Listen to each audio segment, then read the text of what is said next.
नमस्कार, मी राजेंद्र ओंजे. महाराष्ट्र नामामध्ये तुमचं सगळ्यांचं स्वागत. सुरुवात करूया राज्यातल्या महत्त्वाच्या हेडलाईन्स पासून.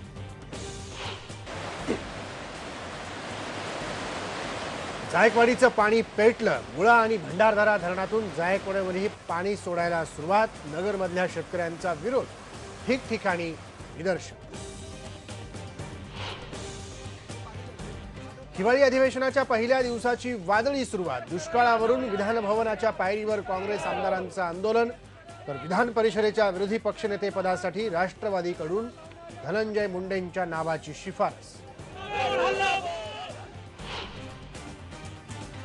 नंदुरबारच्या आश्रमशाळेतल्या मुलांच्या हाल अपेष्टा. खाण्यासाठी निकृष्ट जेवण. परीक्षा तोंडावर येऊनही 10वीच्या विद्यार्थ्यांना अजून पुस्तकच नाही. बीड जिल्हा मध्यवर्ती सहकारी बँक घोटाळ्याप्रकरणी राष्ट्रवादीचे विधान परिषदेचे आमदार धनंजय मुंडे यांच्या अडचणी वाढल्या. 12 जानेवारीपर्यंत माहिती द्या. हायकोर्टाच्या औरंगाबाद खंडपीठाचे राज्य सरकारला आदेश. मध्य प्रदेशातल्या जेलमधून पळालेले सिमीचे 5 अतिरेकी देशात हल्ला करण्याची शक्यता. गुप्तचर संस्थेनं दिला इशारा. महाराष्ट्र, कर्नाटक आणि राजस्थान निशाण्यावर. देशभरात हाय अलर्ट.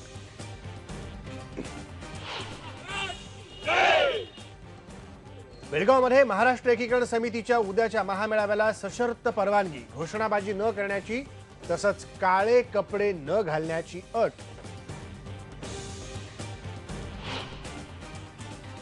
मुंबईत पुन्हा सुरू होणार हुक्का पार्लर. स्मोकिंग झोन असलेल्या हॉटेलमध्ये हुक्का पार्लरवरची बंदी सुप्रीम कोर्टानं उठवली. नवी मुंबईतल्या गोठिवली गावातल्या महिलांनी मॅक्सी किंवा गाऊन घालून गावात फिरू नये. गोठिवलीतल्या इंद्रायणी महिला मंडळाचा फतवा.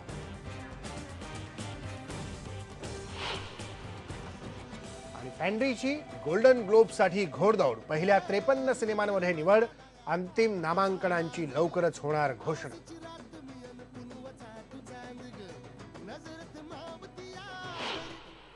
महाराष्ट्राची सुरुवात करूया हिवाळी अधिवेशनाच्या बातम्यांपासून.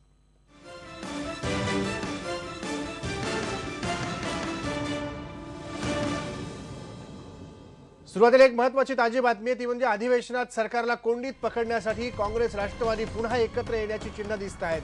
काँग्रेस आणि राष्ट्रवादीच्या नेत्यांच्या बैठका सुरू झालेल्या आहेत.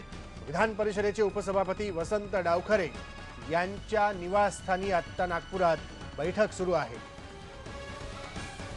भक्कम विरोधी पक्ष म्हणून भूमिका बजावण्यासाठी आता सामंजस्य करण्यावरती दोन्ही काँग्रेसचं एकमत होतंय असं दिसतंय. आणि या अधिवेशनात सरकारला कोंडीत पकडण्याकरता दोन्ही काँग्रेस एकत्र येण्याची देखील शक्यता आहे.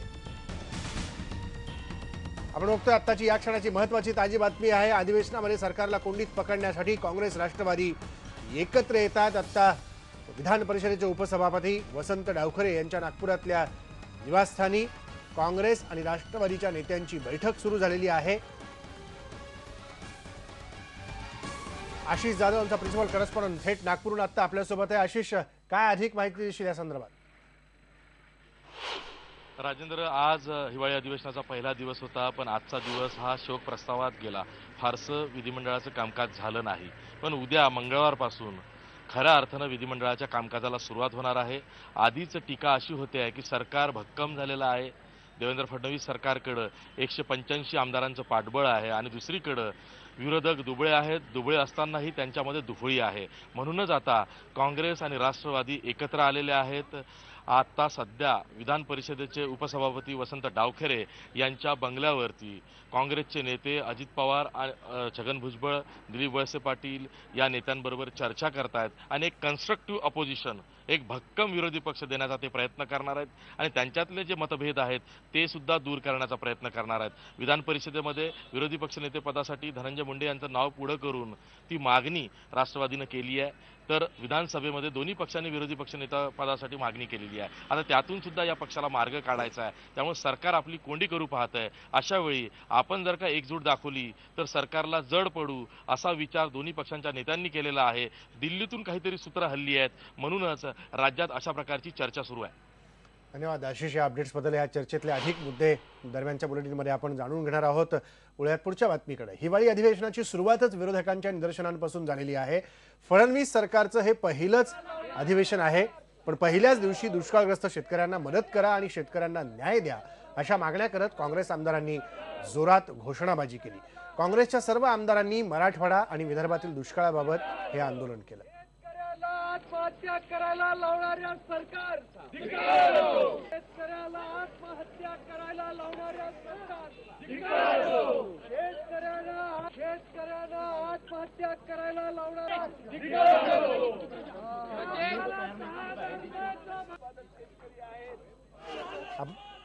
आपण बघतोय की काँग्रेसने आज जोरदार घोषणाबाजी केली. याच्यामध्ये आपण पाहतोय माजी मुख्यमंत्री पृथ्वीराज चव्हाण, काँग्रेसचे प्रदेश अध्यक्ष माणिकराव ठाकरे, भाई जगताप आणि इतर काही काँग्रेसचे आमदार या आंदोलनात सहभागी झालेले आपण पाहतोय. जोरदार घोषणाबाजी शेतकऱ्यांच्या आत्महत्यांच्या संदर्भात, दुष्काळाच्या प्रश्नासंदर्भात, शेतकऱ्यांच्या आत्महत्यांकडे लक्ष न देणारं सरकार, अशा प्रकारे टीका आणि घोषणाबाजी या सर्व काँग्रेसच्या नेत्यांनी विधान भवनाच्या समोर केली आणि विधान भवनाच्या पायऱ्यावरती बसून या संदर्भात आंदोलनं करत निदर्शनंही केली. ज्यांचं नाव सकाळपासून चर्चेत होतं, विधान परिषदेच्या विरोधी पक्ष नेतेपदासाठी राष्ट्रवादीचे आमदार धनंजय मुंडे यांच्याशी बातचीत केलेली आहे आशिष जाधवने. विधानसभेच्या विरोधी पक्ष नेतेपदाचा घोळ संपायला अजून अवकाश आहे, पण राष्ट्रवादीनं विधान परिषदेतल्या विरोधी पक्ष नेत्यासाठी धनंजय मुंडे यांची निवड केली आहे. आपल्यासोबत स्वतः धनंजय आहेत. राष्ट्रवादीनं खूप विश्वास तुमच्यावर दाखवला, पहिलीच टर्म आहे, पण तरुण आणि आक्रमक चेहरा आहे म्हणून आम्ही त्यांची निवड केली असं राष्ट्रवादी म्हणत आहे. खरं तर मी आदरणीय पवार साहेबांचे, विधिमंडळाचे गटनेते आदरणीय अजितदादा, भुजबळ साहेब, तटकरे साहेब, सर्व राष्ट्रवादी काँग्रेस पक्षाच्या नेतृत्वाचे आभार मानतो की त्यांनी माझ्यासारख्या तरुणावर विश्वास टाकला.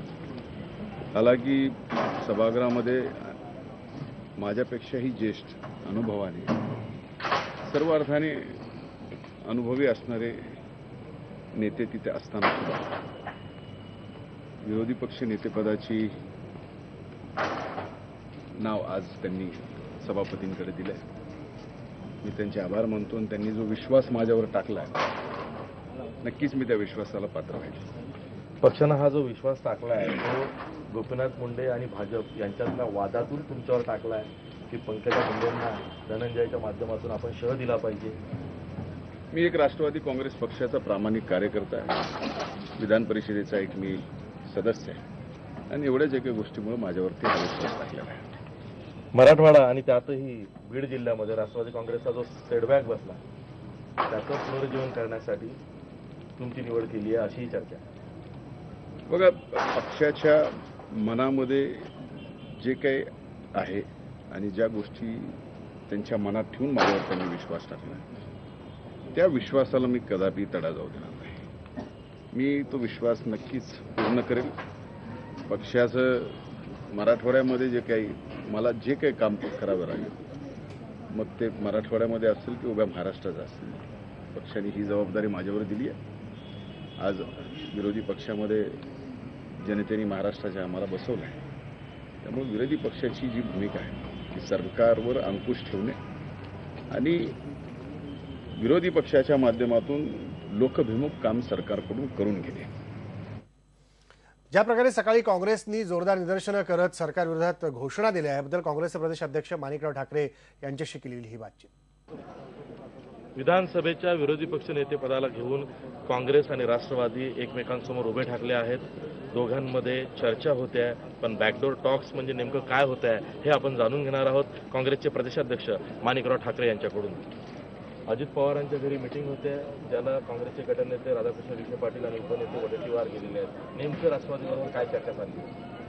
नाही, मलाच भेटून ते गेलेत आणि मला असं वाटतं की संपूर्णपणे विरोधी पक्षाची भूमिका वटवण्याच्या दृष्टिकोनातून जे काँग्रेस पक्षाने तशा प्रकारच्या भूमिकेमध्ये आम्ही आलेलो आहोत. राष्ट्रवादी काँग्रेस सध्यापर्यंत आलेच असं पण एकूणच उद्याला विरोधी पक्ष नेत्याचंही काय करायचं त्याही संदर्भामध्ये काही निर्णय असेल तर आमच्याकडनं तो प्रयत्न आहे की त्या ठिकाणी सर्वांची संमती असली पाहिजे. तांत्रिकदृष्ट्या तर आमचं त्या ठिकाणचा क्लेम आहेच विरोधी पक्ष नेत्यांचा, आणि त्यामध्ये त्यांचंही जर सहकार्य असलं तर उद्या आम्ही पंचायत हाऊसमध्ये चांगल्या पद्धतीने आणखी एकत्रपणे काम करू शकतो.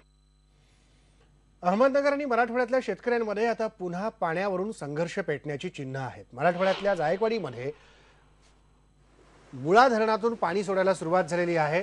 मुळा धरणातून जायकवाडीसाठी 1100 क्युसेक्स वेगानं पाणी सोडण्यात येत आहे, तर भंडारदऱ्यातून 5000 क्युसेक वेगाने पाणी सोडलं जात आहे. महामंडळानं दिलेल्या आदेशानुसार भंडारदरा पाटबंधारे विभागानं पाणी सोडण्याचं नियोजन सुरू केलं आहे, पण अहमदनगर जिल्ह्यातले नेते आणि शेतकरी याला मोठ्या प्रमाणात विरोध करत आहेत. हे पाणी कोणत्याही परिस्थितीत मराठवाड्याला न देण्याची भूमिका नगरच्या शेतकरी आणि नेत्यांनी घेतलेली आहे. आज दिवसभर नगर जिल्ह्यात ठिकठिकाणी या संदर्भात आंदोलनं सुरू आहेत. नेवासे तालुक्यात नगर औरंगाबाद महामार्गावर घोडेगावमध्ये राष्ट्रवादीचे माजी आमदार शंकरराव गडाख आणि विठ्ठलराव लंघे यांच्या नेतृत्वात रास्ता रोको करण्यात आला. तर नेवासा शेवगाव रस्त्यावर राष्ट्रवादीचे माजी आमदार चंद्रशेखर घुले यांच्या नेतृत्वात रास्ता रोको करण्यात आलं. अनेक ठिकाणी शेतकरी आक्रमक झाले आहेत आणि त्यांनी नदीवरच्या बंधाऱ्यावर ठाण मांडून बसलेले ते शेतकरी दिसले. श्रीरामपूर तालुक्यात माजी आमदार जयंत ससाणे यांच्या नेतृत्वात रास्ता रोको करण्यात आला, तर राष्ट्रवादीचे नेते मधुकर पिचड यांनी निळवंडे धरणाच्या भिंतीजवळ ठिय्या आंदोलन केलं. एकंदरीत पाणी सोडण्याच्या या निर्णयामुळे अहमदनगर विरुद्ध मराठवाडा असा संघर्ष होण्याची चिन्ह आहेत. जायकवाडी धरणात पाणी शिल्लक असताना आमच्या हक्काचं पाणी आम्ही जाऊ देणार नाही अशी भूमिका या नेत्यांनी घेतली. जायकवाडी धरणामध्ये 40 TMC पाणी असताना आणि त्यांचं पूर्ण 12 महिन्याचं नियोजन त्याच्यात होत असताना वरच्या धरणातून पाणी सोडून वरच्या शेतकऱ्यांना देशोधडीला लावायचं, त्यांच्या संसाराची राखरांगोळी करायची, असा हा BJP सरकारचा डाव आहे. जर असाच शासन कुटील डाव करणार असेल तर आमचे मुर्दे पडले, रक्त सांडलं तरी आम्ही आमच्या धरणातलं पाणी, दोन्ही धरणातलं पाणी खाली जाऊन देणार नाही. जे काही पाणी सोडून जायकवाडीला नेण्याचा जो सरकारचा प्रयत्न आहे, या प्रयत्नाला आमचा प्रवरा परिसर आणि आश्वी बुद्रुक परिसरातील 10-20 गावातील सर्वच शेतकऱ्यांचा तीव्र विरोध आहे. खाली जायकवाडीत पाणी असतानाही वरच्या धरणातलं पाणी खाली नेणं म्हणजे हा आमच्या शेतकऱ्यांवर फार मोठा अन्याय आहे आणि तो अन्याय आम्ही सहन करणार नाही. कोर्टाची भूमिका या ठिकाणी आहे. आपण वर्तमानपत्रातून, इलेक्ट्रॉनिक मीडियामधून त्या ठिकाणी बघितलेलं आहे, वाचलेलं आहे. आणि म्हणून या शासनानं अतिशय या ठिकाणी शेतकऱ्यांवरती अन्यायकारक हा निर्णय लादण्याचा प्रयत्न केलेला आहे. परंतु या भागातला, या जिल्ह्यातला शेतकरी या ठिकाणी या अन्यायाच्या विरोधात निश्चितपणानं अतिशय तळमळीनं त्या ठिकाणी लढत आणि हा अन्यायकारक निर्णय त्या ठिकाणी या शासनाला मागे घेण्यास भाग पाडू. राष्ट्रवादी काँग्रेसचे ज्येष्ठ नेते मधुकर पिचड यांनीही मराठवाड्यासाठी पाणी सोडण्याच्या निर्णयाविरोधात आंदोलन केलं. गोदावरी मराठवाडा पाटबंधारे विभागानं पाणी सोडण्यासाठी आदेश काढलाय, त्याची त्यांनी होळी केली. तसंच त्यांनी आज निळवंडे धरणावर ठिय्या आंदोलनही केलं. जायकवाडी धरणात पाणी सोडण्याचा राज्य सरकारनं घेतलेला निर्णय अन्यायकारक असल्यानं पाणी जाऊ देणार नाही अशी भूमिका भंडारदरा लाभ क्षेत्रातल्या शेतकरी आणि काँग्रेस राष्ट्रवादीच्या नेत्यांनी घेतली. हे सरकार मुळातच शेतकऱ्याच्या विरोधात आहे. दुधाचा भाव असो, कापसाचा असो, ऊसाचा असो, कांद्याचा असो, शेतकऱ्याची विल्हेवाट लावली. आता पुन्हा एकदा पाण्याच्या रूपानं नगर जिल्ह्याच्या शेतकऱ्याची विल्हेवाट लावायला निघाले, पण ते आम्ही होऊ देणार नाही. दरम्यान यापूर्वी जायकवाडी धरणात 0 पाणी साठा असल्यानं अहमदनगरमधून मराठवाड्यासाठी पिण्याचं पाणी सोडण्यात येत होतं. मात्र आता अहमदनगरमध्येच दुष्काळी स्थिती असताना पाणी सोडण्यास शेतकऱ्यांचा विरोध होणारच असं मत अहमदनगर जिल्ह्यातल्या नेत्यांनी व्यक्त केलंय. यापूर्वी विरोध जो होता झाला नाही, याला कारण असं होतं की पिण्याचं पाणी आपण सोडलं होतं. दुष्काळाची परिस्थिती होती, जायकवाडीमध्ये 0 साठा, जिवंत साठा होता. त्यावेळेस देणं हे योग्यच होतं. न्याय्य भूमिकेतून ते सगळ्यांनी मान्य करून तसं सहकार्य केलं होतं. त्यांचं पाणी काढायचं आणि पुन्हा तिकडं द्यायचं हे या संपूर्ण दुष्काळी भागावर खूप अन्यायकारक ठरणार आहे आणि हे कायमस्वरूपी धोरण ठरत असल्यामुळं या सगळ्या नागरिकांचा, शेतकऱ्यांचा विरोध त्याला राहणार आहे आणि तशा प्रकारची मागणी आम्ही माननीय उच्च न्यायालयामध्ये करतो आहोत. मराठवाड्याला पाणी मिळू नये यासाठी नगर जिल्ह्यातल्या साखर सम्राटांचा हा डाव फसल्याचा आरोप होतोय. खरं तर या चोराच्या उलट्या बोंबा म्हणाचा प्रकार या नगर जिल्ह्यातील साखर सम्राटाकडून चालू आहे. नगर जिल्ह्यातील म्हणता येणार नाही, पण उत्तर नगर जिल्ह्यातील साखर सम्राटांच्याकडून हा प्रकार चालू आहे. आणि त्यांनी जो सांगितलेले की आत्ता की जायकवाडी धरणामध्ये 40 TMC पाणी आहे, बिलकुल 40 TMC पाणी नाही, आत्ता 17 TMC पाणी जायकवाडमध्ये आहे. आणि खरं तर हे 15 ऑक्टोबरलाच फिक्स झालेलं आहे की हे पाणी काही अचानक वगैरे सोडलेलं नाहीये. आणि आता हे जे पाणी सोडलेलं त्यातलं निम्म पाणी नगर जिल्ह्यातील नदीमध्ये अडणार आहे, खड्ड्यामध्ये अडणार आहे. त्याच्यामुळे यांची जी पोटदुखी आहे की कुठल्या प्रकारे मराठवाड्याला पाणी मिळालं नाही पाहिजे, या प्रकारचा सर्व चंग साखर सम्राटांनी मानलेला आहे. मराठवाड्यातल्या जायकवाडीसाठी अहमदनगर जिल्ह्यातल्या मुळा, प्रवरा आणि गोदावरी या नद्यांमधून पाणी सोडण्यात येत आहे. एक नजर टाकूया या पाण्याच्या प्रवाहातल्या महत्त्वाच्या मुद्द्याकडे. पाण्याचा वाद नेमका काय आहे? प्रवरा आणि मुळा या दोन्ही नद्यांचं पाणी नेवासा तालुक्यात प्रवरा संगमावर एकत्र येणार आहे. प्रवरा संगमावरून ते जायकवाडी धरणात पोहोचेल.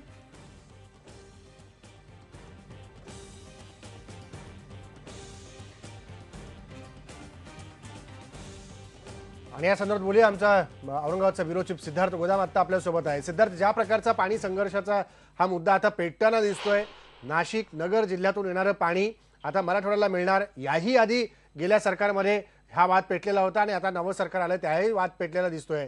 दोन्हीही नेते जे सत्ताधारी आत्ताचे आहेत, जे पूर्वी सत्ताधारी होते, याच मुद्द्यावर भांडताना दिसले. नेमकी परिस्थिती जायकवाडी धरणातली काय आहे? राजेंद्र, मराठवाड्याला पाणी द्यायचं म्हणजे नगरमधून विरोध हा काही नवीन आहे. याआधी पाणी सोडलं त्यावेळेसही मोठा संघर्ष झाला, यावेळेसही संघर्ष होत आहे. दुर्दैवाने असं म्हणावं लागेल की मराठवाड्यातील जे काही नेते आहेत पाण्यासाठी भांडायसाठी दुर्दैवी आहेत ते झोपा काढतायत. कारण आपण बघितलं नगरमध्ये पाणी अडवण्यासाठी त्या ठिकाणी मोठा संघर्ष उभा केला गेला, मात्र मराठवाड्यातील सर्वच राजकीय नेते झोपा काढतायत. जानेवारी ते आजपर्यंत केवळ पाणी नाही शेतीला म्हणून 450 शेतकऱ्यांनी आत्महत्या केल्या. नगर जिल्ह्यातही दुष्काळ असेल त्याबद्दल काही म्हणणं नाही, मात्र ज्या पद्धतीनं मराठवाडा आणि नगरचा संघर्ष पेटतोय त्याला कुठेतरी शासन जबाबदार आहे, राजकीय नेते जबाबदार आहेत.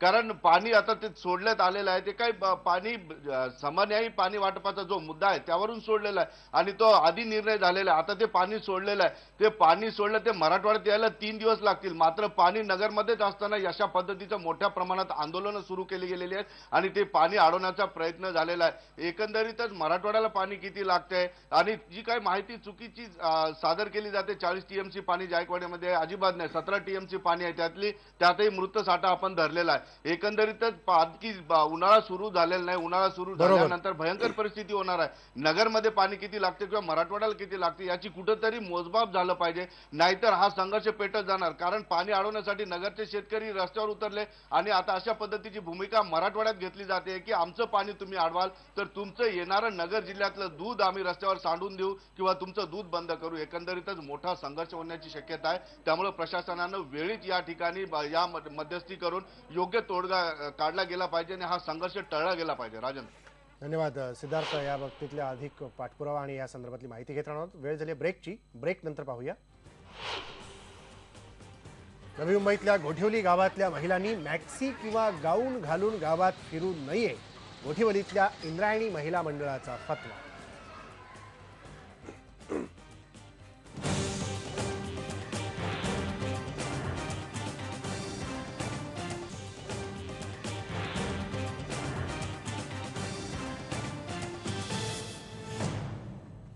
आता बघूया नंदुरबारमधल्या आश्रमशाळेतला एक धक्कादायक प्रकार. 10वीची परीक्षा 2 महिन्यांवर येऊन ठेपली आहे.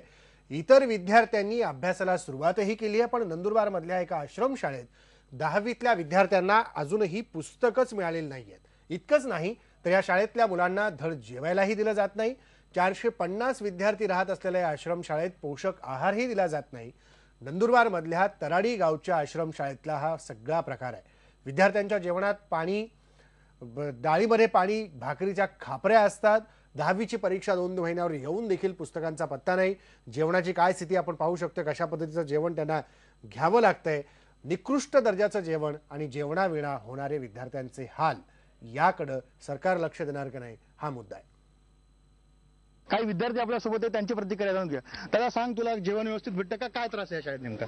आम्हाला 2 टाइम संध्याकाळी आणि सकाळी रोज तेच जेवण भेटतं आणि आम्हाला रात्री अभ्यास करता तेव्हा 10 वाजेपर्यंत अभ्यास करू देत नाही व्यवस्थापक सर. पुस्तकाचे संच पण नाही मिळाले. 10वीत आहे ना, काही त्यांना पण कळायला पाहिजे ना. 10वी आहे, विद्यार्थी शिकून कुठेतरी जावं असं वाटतं सगळ्यांच्या मनात. आता आमच्या मनात पण आहे, आम्ही पण शिकून कुठेतरी जाऊ, पण आम्हाला ते पुस्तकाचे संच नाही मिळाले. काही नुसते दुसऱ्या आश्रम शाळेत युनिफॉर्म असतं, मुलांची काय आयडेंटिटी वगैरे असतं. आमच्या शाळेत तर नुसतं काही नाही. आम्ही आदिवासी म्हणून आदिवासी आहे, नुसतं काय नाही. इथे काहीच असं भेटत नाही की आम्हाला उपयोगी पडत, तसं काहीच भेटत नाही. आम्हाला जेवण पण मिळत नाही, काहीच नाही चांगलं असतं. आम्हाला सगळं असं थोडं थोडं देऊन देतात. तुम्हाला ड्रेस भेटलाय का, पुस्तकं भेटले का? नाही, पुस्तकं तर भेटलेच नाही. बघितलं की 10वीच्या विद्यार्थ्यांना ज्या पुरेशा सुविधा भेटायला पाहिजे, त्यांच्या आयुष्याचा हा खरं तर एक महत्वाचा टप्पा असतो. इथून त्यांच्या आयुष्याला एक वळण भेटत असतं. पण कोट्यावधी रुपयांचे अनुदान लाटूनही अनुदानित आश्रमशाळेचे खासगी संस्था चालक विद्यार्थ्यांच्या, आदिवासी विद्यार्थ्यांची कशा प्रकारे पिळवणूक करताय याचं हे तारडी शाळा एक उत्तम उदाहरण आहे. निलेश पवार, IBN लोकमत, नंदुरबार. सदर शाळेबद्दल तक्रारी प्राप्त झाल्या आहेत, त्या अनुषंगाने आम्ही या ठिकाणी चौकशी कामी आलो आहोत. आवश्यक ती चौकशी करून तो अहवाल वरिष्ठ कार्यालयास सादर करण्यात येईल. या संदर्भात बोले आमचे नाशिकचे ब्युरो चीफ दीप्ती राऊत आत्ता आपल्यासोबत आहे. दीप्ती, ज्या प्रकारे आपण बघतोय की आश्रमशाळेचा मुद्दा असेल किंवा आदिवासी विभागाच्या संदर्भातले काही मुद्दे असतील, हे काही अजून सुटलेले नाही आहेत. अत्यंत निकृष्ट दर्जाचं जेवण, पुस्तकं नाहीत, 2 महिन्यावर 10वीची परीक्षा आलेली असताना काय नेमकं चालतंय? आश्वासनं फक्त मिळतात या संदर्भात, पण कारवाई होत नाही. खरे राजेंद्र, आता हे जे अधिकारी सांगतायत की खूप तक्रारी आलेल्या आहेत, आम्ही चौकशी करतोय, त्याच्यानंतर आम्ही अहवाल सादर करणार, तोपर्यंत ह्या मुलांची परीक्षा होऊन गेलेली असेल. ज्या पद्धतीने आदिवासी विकास खात्याचा कारभार चालतो आहे, लाल फितीतला कारभार, एका खालच्या स्तरावरनं वरच्या कार्यालयात पाठवलेला आहे प्रस्ताव, त्याच्यावर पुढे पाठवलेला आहे, या सगळ्यामध्ये या विद्यार्थ्यांच्या भविष्याचा पूर्ण खेळखंडोबा होणार आहे. याची योग्य ती तजवीज आता आदिवासी विकास खात्यानं केलेली आहे. हेच ह्या शाळेकडे बघून पाहायला आपल्याला स्पष्ट मिळते. सर्वात तातडीनं पहिल्यांदा आदिवासी खात्याने हे पाहायला पाहिजे की 1 महिन्यामध्ये परीक्षा आहे, अद्याप 10वीच्या परीक्षा मुलांना पुस्तकं मिळालेली नाहीयेत. ही तत्काळ त्यांच्यापर्यंत कशी पोहोचतील याची जबाबदारी शासन घेणार आहे की नाही, संस्था चालकावरती ती जबाबदारी टाकणार आहे की नाही. नंबर 2, गेली 4 वर्ष ह्या आदिवासी मुलांच्यासाठी ज्या संस्था चालकांना सोनवणे नावाचे संस्था चालक आहेत, ज्यांनी अनुदान लाटलेलं आहे, त्याच्यावरती शासन काय कारवाई करणार?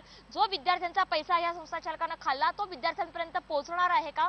महिनाभरामध्ये इथला गणवेश, पोषक आहार, आरोग्य, राहण्याची आणि शिक्षणाची व्यवस्था तत्काळ सुधारणार आहे का? आणि सर्वात महत्त्वाचा राजेंद्र प्रश्न म्हणजे मुद्दा फक्त तराळीचा नाही आहे. राज्यभरामध्ये एकूण 550 अशा प्रकारच्या खाजगी अनुदानित आश्रमशाळा आहेत, ज्या खाजगी संस्थांतर्फे चालवल्या जातात. शासन त्यांना अनुदान देतं.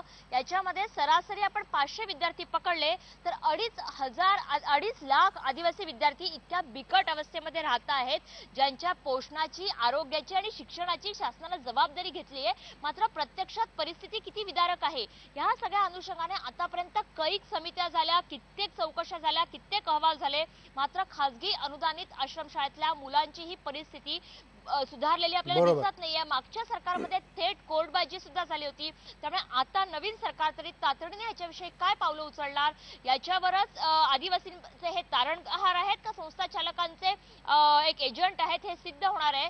तारळी हा फक्त नमुनाच आहे. धन्यवाद दीप्ती या सगळ्या अपडेट्सबद्दल. या संदर्भात आता कारवाई आदिवासी विभाग काय करणार याचा पाठपुरावा आपण करत राहणार आहोत. वळूयात पुढच्या बातमीकडे. बीड जिल्हा सहकारी बँकेच्या घोटाळा प्रकरणातील आरोपींसमोर आता अडचणी वाढत चाललेल्या आहेत. राष्ट्रवादीचे आमदार धनंजय मुंडे यांच्या बँक घोटाळा चेक प्रकरण जे आहे ते औरंगाबाद खंडपीठात होतं.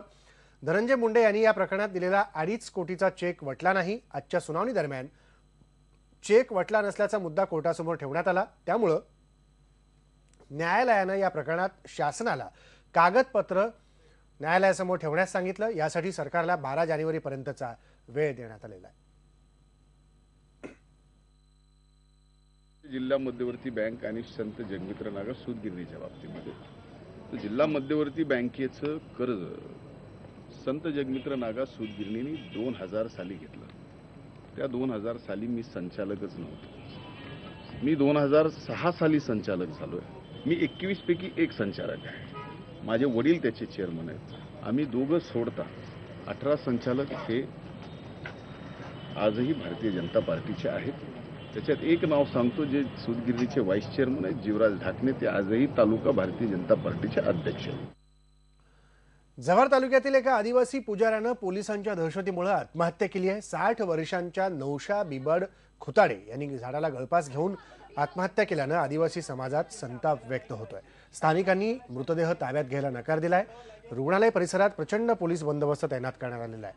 आत्महत्येला प्रवृत्त केल्याचा गुन्हा पोलिसांवर नोंदवावा या मागणीसाठी शेकडो आदिवासींनी पोलीस स्टेशनला घेराव घातला. तालुक्यात 1 महिन्यापूर्वी एका अज्ञात व्यक्तीचा जळलेला मृतदेह सापडला होता. या प्रकरणी पोलीस अनेकांची चौकशी करत होते. आदिवासी समाजातल्या अनेकांना पोलीस मारहाणही करत होते. त्यांनी पुजारी असलेल्या नौशा खुताडे यांना बेदम मारहाण केली. त्यामुळे अपमान झालेल्या भावनेतून त्यांनी आत्महत्या केल्याचा दावा गावकऱ्यांनी केला. हरियाणातील खाप पंचायतीच्या तोडीस तोड ठरेल असा एक फतवा नवी मुंबईतल्या एका महिला मंडळानं काढला. गोठिवली गावातल्या महिलांना या फतव्याद्वारे मॅक्सी अथवा गाऊन घालून गावात फिरण्यास बंदी घालण्यात आलेली आहे. नवी मुंबईच्या गोठिवलीमधल्या इंद्रायणी महिला मंडळानं हा अजब फतवा काढलाय. जर एखादी महिला मॅक्सी घालून गावात फिरली तर तिला 500 रुपयांचा दंड ठोठावला जाणार आहे. गावाच्या वेशीवर असा आदेश देणारा फलकच लावण्यात आलाय. महिलांनी उत्तेजक वेशभूषा केल्यानं पुरुष आकर्षित होतात आणि त्याचमुळे बलात्कार होतात असा अजब तर्क या महिलांनी लावलाय. आम्ही हे असं अवलंबलं की तुम्ही गावामध्ये मॅक्शच घालायच्या नाही. मॅक्श घातल्यानंतर आमच्या पुरुषांवर त्याचा परिणाम होतो आणि दुष्परिणामाकडे ते धावले जातात. तर असं घडू नये, असं होऊ नये म्हणून आम्ही हा दंड सुद्धा त्यांना लावलेला आहे. हा फक्त त्याच लोकांसाठी नाही, हा सगळ्यांसाठी आहे. आणि मला तरी असं वाटतं गावोगावी ही कल्पना राबवली गेली पाहिजे. नंतर एक ब्रेक घेऊन ब्रेक नंतर परत भेटू.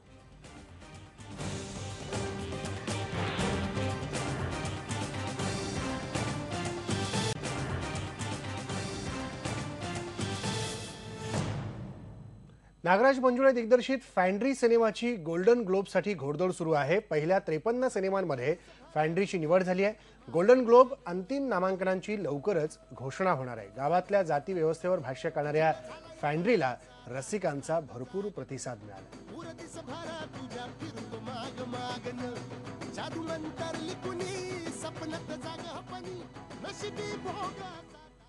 महाराष्ट्र इथंच थांबू. पहा फक्त